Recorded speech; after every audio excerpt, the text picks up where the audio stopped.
గ్రామాల్లో విద్యుత్ వెలుగులు పూయిస్తామని పంచాయతీరాజ్ మంత్రి నారా లోకేష్ తెలిపారు. కర్నూలు కలెక్టరేట్లో ఆయన అధికారులతో సమీక్షా సమావేశం నిర్వహించారు. చంద్రక్రాంతి పథకంలో భాగంగా ఈఈఎస్ఎల్ సంస్థ సహకారంతో ఎల్ఈడీ బల్బులు అమర్చే కార్యక్రమానికి శ్రీకారం చుట్టనున్నట్లు తెలిపారు. మొత్తం 40 లక్షల బల్బులు అవసరం కాగా మొదటి విడతలో 10 లక్షలు ఏర్పాటు చేస్తామన్నారు. గ్రామాభివృద్ది కోసం 7 స్టార్స్ ఫార్ములా ప్రవేశపెట్టామని, వీటి ద్వారా గ్రామాల్లో మౌలిక వసతులు ఏర్పాటు చేస్తామన్నారు.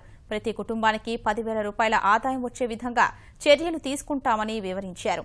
ఈ కార్యక్రమంలో ఉప ముఖ్యమంత్రి కేఈ కృష్ణమూర్తి పాల్గొన్నారు.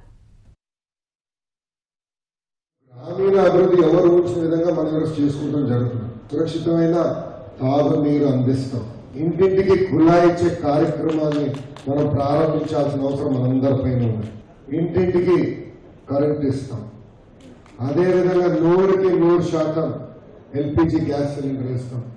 గ్రామాల్లో కావాల్సిన ఇన్ఫ్రాస్ట్రక్చర్, సీసీ రోడ్లు ఏమి, గ్రామ పంచాయతీ బిల్డింగ్ ఏమి, అంగన్వాడీ బిల్డింగ్ ఏమి, ఇది 100% మనం పూర్తి చేసుకోవాల్సిన అవసరం ఉంది. వచ్చే వారం మండే నేను ఈఎస్ఎల్తో కూడా ఒప్పందం కుదుర్చుకున్నాం. 10 లక్షల లైట్లు మొదటి దశలో వీధి దీపాలు, ఎల్ఈడి వీధి దీపాలు కూడా ఏర్పాటు చేసుకోవాలని నిర్ణయించుకున్నాం. ఇది కూడా మీరు పూర్తి చేయాలి.